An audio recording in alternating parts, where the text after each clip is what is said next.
அன்பு ஸ்ரீ குபேரன் டிவி நேயர்கள் அனைவருக்கும் வணக்கங்கள். இன்றைக்கி நம்ம என்ன நிகழ்வில் இருக்கோம் அப்படின்னு பார்த்தீங்கன்னா, உங்கள் எல்லாருக்கும் மகிழ்ச்சியை தரக்கூடிய குரு பயிற்சி பலன்களில் இருக்கும். இந்த குரு பயிற்சி பலன்களில் நம்மளை சார்ந்த ஜோதிடர்களும் நாங்களும் உங்கள்கிட்ட நிறைய விஷயங்கள் சொல்ல இருக்கோம். இப்போ இந்த குரு பயிற்சி எப்போ பயிற்சி ஆகிறாரு அப்படின்றத நம்ம பார்க்கலாம். 21/4/2023 வெள்ளிக்கிழமை நள்ளிரவில் இருக்கார். இது தமிழ் தேதிக்கு வெள்ளிக்கிழமையும் ஆங்கில தேதிக்கு சனிக்கிழமையாக ஆகிறோம். அப்போ சனிக்கிழமை தேதியை நம்ம எடுத்துக்கலாம். 22/4/2023 சனிக்கிழமை அதிகாலை 5:14 திருக்கணித பிரகாரம் பயிற்சி ஆகிறார். அன்னைக்கே 22/4/2023 சனிக்கிழமை மாலையில் 4:40 வாக்கிய பிராரம்பம் பயிற்சி ஆகிறார். இந்த டயத்தில் மட்டும்தான் ரொம்ப குழப்பங்கள் இல்லை. வாக்கியமாக திருக்கணிதமாக எதில் கும்புறது எதில் வழிபாடு செய்கிறது அப்படின்றதெல்லாம் நிறைய குழப்பம் இல்லாமல் குரு இந்த டைமை சுமூகமாக 2 பயிற்சியும் ஒரே நாளில் வச்சுட்டார். வாக்கியத்துக்கு திருக்கணிதத்துக்கு என்ன வித்தியாசம் அப்படின்னு கேட்டிங்கன்னா, வாக்கியத்தில் இறை வழிபாடுகளுக்காக வாக்கியத்தை வச்சாங்க. ஏன் அதுக்கு வாக்கியத்தை வச்சாங்க அப்படின்னு கேட்டிங்கன்னா, முன்னோர்கள் இந்த வாக்கிய பஞ்சாங்க முறைகள்லேயே தெய்வ வழிபாடுகள் முறைகளை கடைபிடிச்சிட்டு வந்ததுனால அதை நம்ம இன்னைக்கு வரை மாற்றாமல் அப்படியே கடைபிடிச்சிட்டு வர்றோம். இப்போ இந்த வாக்கியம் என்பது தோராயமான ஒரு சில கணக்குகள் கொஞ்சம் இருக்கும். ஏன்னா அதே சமயத்தில் திருத்தப்பட்ட கணிதமாக திருக்கணிதம் இருக்கிறதுனால நம்ம ஜாதகம் பார்க்குறதுக்கு நிறைய விஷயங்களுக்கு நம்ம திருக்கணித முறைகளை தான் நம்ம எடுத்துக்கிறோம். அதனால் 2 முறைகள்லையும் எந்த முறையில் வேணாலும் நம்ம வழிபாடுகள் வச்சுக்கிறது எப்போதுமே சிறப்பு தான். அதனால் வாக்கியத்தில் தான் வழிபாடு பண்ணணும், திருக்கணிதத்தில் வழிபாடு பண்ணக்கூடாது அப்படின்றதெல்லாம் இல்லை. 2 முறைகளையுமே நம்ம தேர்ந்தெடுத்துக்கலாம். அதுதான் நம்ம இன்றைக்கி இந்த குரு பயிற்சியில் நம்ம சொன்ன விஷயம். இப்போ இந்த குரு பயிற்சி ஆகும் பொழுது இவர் இதுவரை மீன ராசியில் இருந்தார். மீன ராசியில் இருந்து தன்னோட சொந்த வீட்டில் இருந்து மேச ராசிக்கு பயிற்சி ஆகிறாரு. இந்த பயிற்சி கிட்டத்தட்ட 1 வருட காலங்கள் இருக்கும். இந்த 1 வருட காலங்கள் இருக்கும்போது என்ன ஆகுனா, ஒவ்வொரு ராசிக்கும் ஒவ்வொரு விதமாக பலன்கள் மாறும். மேச ராசிக்கு முதல் மீன ராசி வர பலன்கள் ஏற்கனவே நடந்த பலன்களுக்கும் இப்போ நடக்க போகிற பலன்கள் நிறைய மாறும். இதில் என்ன ஒரு விசேஷம்னு கேட்டிங்கன்னா, அந்த குரு பயிற்சி காலகட்டத்தில் தான் ராகு பயிற்சியும் நடக்க போகுது. இந்த ராகு பயிற்சி ஆகிறதாட்டிக்கு குரு கொஞ்சம் மாற்றங்கள் நிறைய விஷயங்கள் நம்ம கணிக்க முடியாத விஷயங்களை கூட கொடுத்துறதுக்கு வாய்ப்பு இருக்குது. அந்த வகைகள்லாம் தொடர்ந்து பார்க்க இருக்கோம். இப்போ நம்ம பார்க்க இருக்கிற ராசி தனுசு ராசி. காலபுருஷனுக்கு 9ஆம் ராசி. இவர் தான் அந்த வீட்டு அதிபதி. யார்? குருவை தான் பார்க்க போகிறோம். அந்த வீட்டினுடைய அதிபதியே இவர் தான். அப்போ ஒரு வீட்டினுடைய அதிபதி தன்னோட வீட்டை பார்த்தா அந்த வீடு பலமாயிருந்துடும். அப்போ 9ஆம் இடத்துல, அதாவது தனுசு ராசிக்கு 5ஆம் இடத்துல இருக்கிறாரு குரு. அவர் 9ஆம் பார்வையாக பார்க்குறாரு. இந்த வீடு பெரிய சுபத்தன்மை பெறப்போகுது. இந்த சுபத்தன்மையினால் நடக்கக்கூடிய நன்மைகள் என்ன? இந்த சுபத்தன்மையினால் நடக்கக்கூடிய நன்மைகள் என்ன இருந்தாலும் அதில் ஏதாவது கவனமாக இருக்க வேண்டியமா அப்படின்லாம் நம்ம பார்க்க போகிறோம். இப்போ நீங்கள் தனுசு ராசியா அப்படின்னு நம்ம செக்கப் பண்ணணும். தனுசு ராசின்னா குளம் சொன்னோம் இல்லையா? உங்கள் வீட்டு பக்கத்தில் குளம் இருக்கும், அப்படி இல்லையா பள்ளிக்கூடம் இருக்கும், ஆசிரியர்கள் இருப்பாங்க. இப்படி ஏதாவது ஒரு கனெக்டிவிட்டி உங்களுக்கு இருக்கும். அப்படி இருக்குது அப்படின்னா நீங்கள் ஒன்றும் பிரச்சனை இல்லை. இல்லை அப்படின்னா என்ன பண்ணணும்? நீங்கள் குளம் அப்படின்னா தெப்பமாக எடுக்கலாம். தெப்பம் இருக்க கோயிலுக்கு போய் நீங்கள் வழிபாடு செய்யணும். அதே மாதிரி ரொம்ப கஷ்டமாக இருக்குது, மன சோர்வாக இருக்குது, எதுவுமே தடைகள் பட்டுக்கிட்டே இருக்குது, நடக்க மாட்டேங்குது அப்படின்னா ஆசிரியர்கள்ட்ட போய் ஆசி வாங்கலாம். பள்ளிக்கூடத்துக்கு ஒரு முறையாக போயிட்டு வரலாம். ரொம்ப வருஷம் ஆச்சு சார் பள்ளிக்கூடம்லாம் படித்து இங்கே போகிறது அப்படின்னா உங்கள் பசங்களையோ பேரன்களையோ யாரையாவது ஒருத்தரை கொண்டு போய் ஸ்கூலில் விட்டுட்டு வாங்க. தனுசு ராசிக்காரங்க இப்படி நிறைய பலன்கள் நம்ம எடுக்க போகிறோம். இப்போ அதை எடுக்கிறதுக்கு முன்னாடி தீபா ஜோதிட கலைவாணி அவர்கள் பேச இருக்காங்க. வருக என்று அன்போடு அழைக்கிறோம். அனைவருக்கும் வணக்கம். குரு வாழ்க, குருவே துணை. இன்று இந்த சோபகிருது வருடத்தில் சித்திரை மாதம் 9ஆம் தேதி ஏற்பட இருக்கிற குரு பெயர்ச்சி நாள் தனுசு ராசிக்கு சுபமா அசுபமா என்பதை சிறிது ஆய்வு செய்வோம். குரு என்பவர், அதாவது உலகத்திற்கே குரு. இந்த தனுசு ராசியானது பிரம்ம முகூர்த்தம், கால புருஷத்தின் பிரம்ம முகூர்த்தம் என்று அழைக்கப்படுகிறது. இத்தகைய புனித தன்மையுடைய இந்த குரு, இந்த ராசிக்கு புனித தன்மையுடைய குருவை ராசிநாதனாக வைத்துள்ளார்கள். இந்த குரு ராசியினுடைய சின்னம் என்பது மனித உடம்பும், அதாவது இடுப்பு வரை மனித உருவமும் இடுப்பிற்கு கீழ் குதிரையினுடைய பாகமாக அமைந்துள்ளது. இது எதை குறிக்கிறது என்றால் குதிரையின் வேகமும் மனிதனுடைய மூளையும் கொண்ட மனிதர்களாக இந்த ராசிக்காரர்கள் இருப்பார்கள். அதிக வேகம் உடையவர்கள், அதே போல நல்ல திறமை, சிந்திக்கும் திறமை உடையவர்களாக இந்த ராசிக்காரர்கள் இருப்பார்கள்.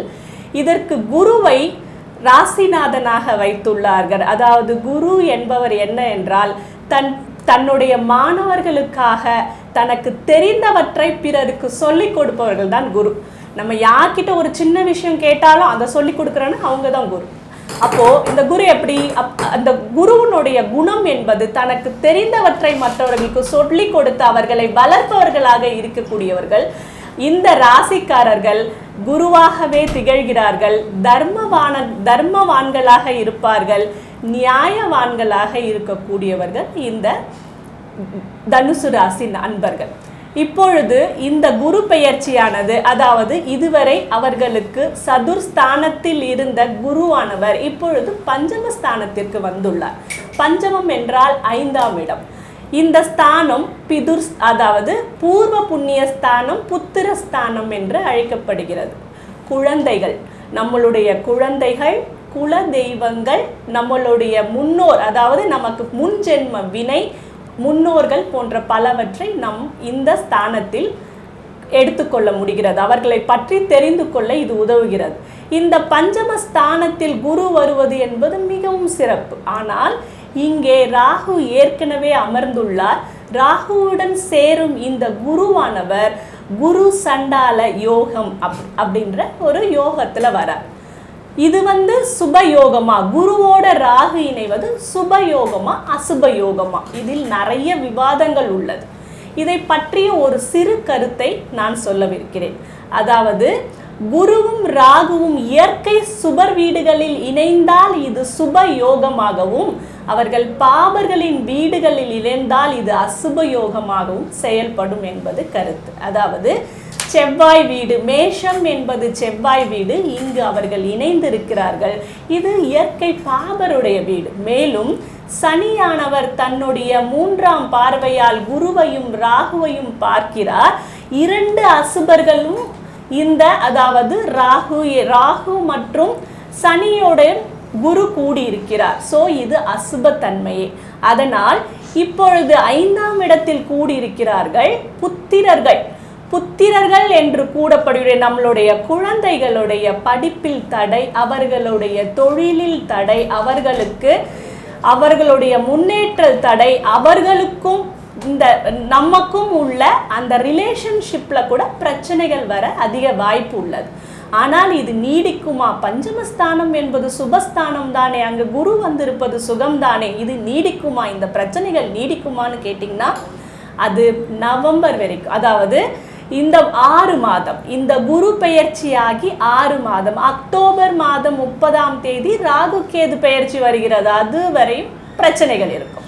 அதற்கு பின் ராகுவானவர் 4ஆம் இடத்திற்கு சென்று விடுவார். அப்பொழுது இந்த தொடர்பானது, அதாவது அது வரைக்கும் குழந்தைகளுக்கு உள்ள பிரச்சனைகள் தீர அதிக வாய்ப்பு உள்ளது.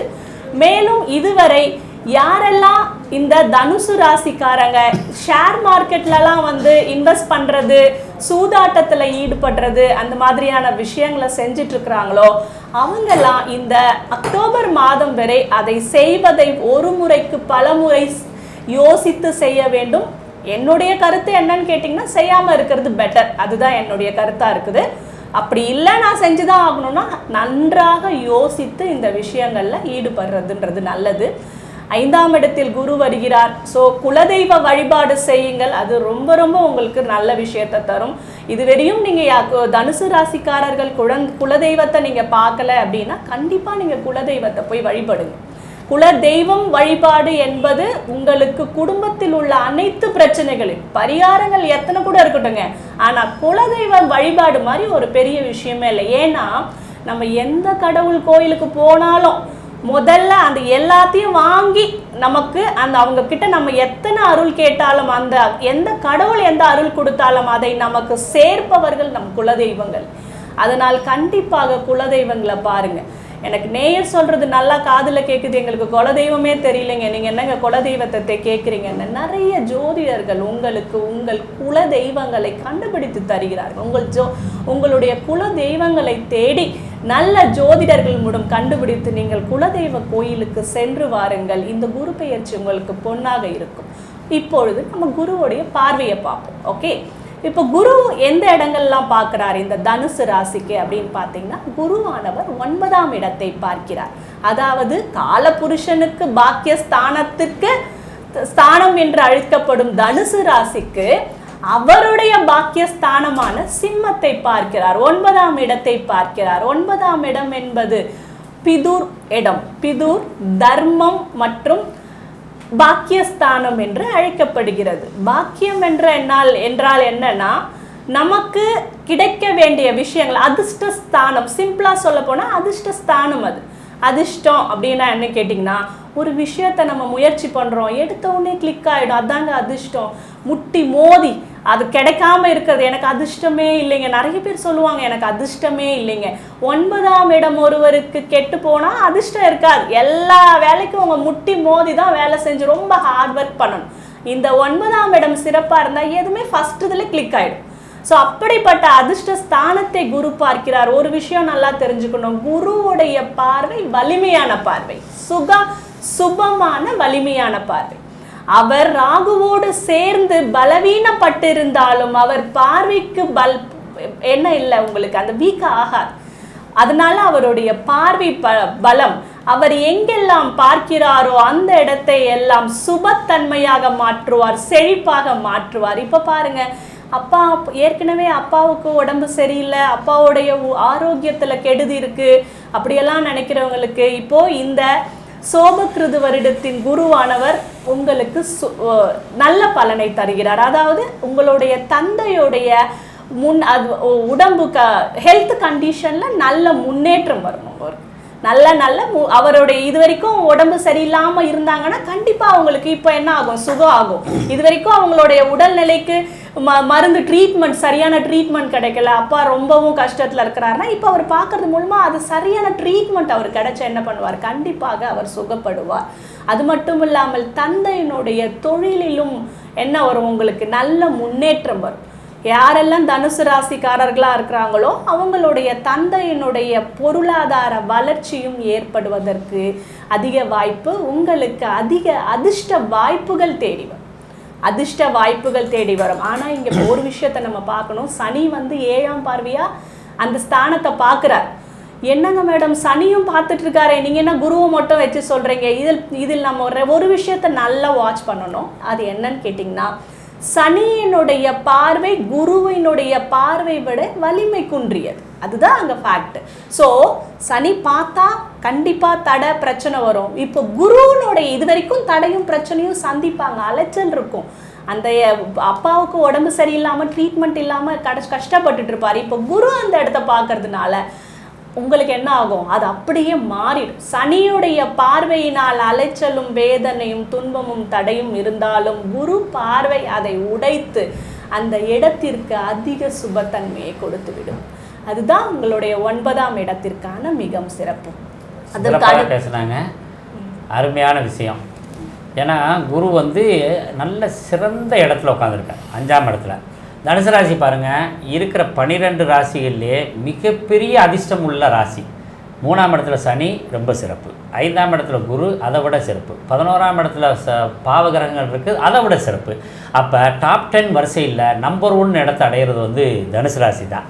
தனுசு அப்படின்னு சொன்னோன்னா நம்ம என்ன நினைக்கணும் அப்படின்னு பார்த்திங்கன்னா, அவங்களுடைய அதாவது குதிரையோட உடலும் மனிதனோட முகமும் கொண்டது. மேசத்தில் அஸ்வினி இருக்குது, அஸ்வினியில் தான் குரு போயிட்டுருக்காரு. அப்போ இவங்க குதிரையோட படங்களை வைத்துக்கொள்வது, குதிரை இருக்கிற மாதிரி கோயிலுக்கு போகிறது அப்படின்னா என்ன, எங்கே போகணும், காவல் தெய்வ கோயில். அப்போ 5ஆம் இடம் பூர்வீகம். அப்போ பூர்வீகம்னா என்ன, தாத்தா முப்பாட்டன் பாட்டன் அப்படிலாம் இருந்து வந்த இடம். அப்போ அதுதான் பூர்வீகம்னு சொல்கிறது. அப்போ அது ஆதி தானே நமக்கு. அப்போ என்ன கோயிலுக்கு போனால், ஆதி ஜெகநாத பெருமாள் கோயிலுக்கு போயிட்டு வர்றது இந்த தனுசு ராசிக்காரங்களுக்கு ரொம்ப சிறப்பு. சார் அதெல்லாம் எங்களுக்கு தெரியாது சார் அப்படின்னு சொல்கிறவங்க, நம்ம குலதெய்வம் அதுதான் ஆதி. அப்போ குலதெய்வ கோயிலுக்கு தனுசு ராசிக்காரங்க மறக்காமல் போயிட்டு வந்தாங்கன்னா அவங்களுக்கு இன்னும் மேன்மையான பலன்கள்லாம் கிடைக்கும். அவ்வளோ பெரிய சிறப்பு இருக்குது. நிறைய தனுசு ராசிக்கு பேசுனதுனால மிகச்சிறந்த ஆளுமையோடு பேசினாங்க. அதனால் நம்ம அதை தொடர்ந்து இப்போ மகர ராசிக்கு நம்ம போகிறோம். ஸ்ரீ குபேரன் டிவியை பார்த்தமைக்கு நன்றிகள். மேலும் இது போன்ற தகவல்களை தெரிந்து கொள்ள ஸ்ரீ குபேரன் டிவியை சப்ஸ்கிரைப் செய்யுங்கள். மறக்காமல் பெல் ஐக்கானை கிளிக் செய்யுங்கள்.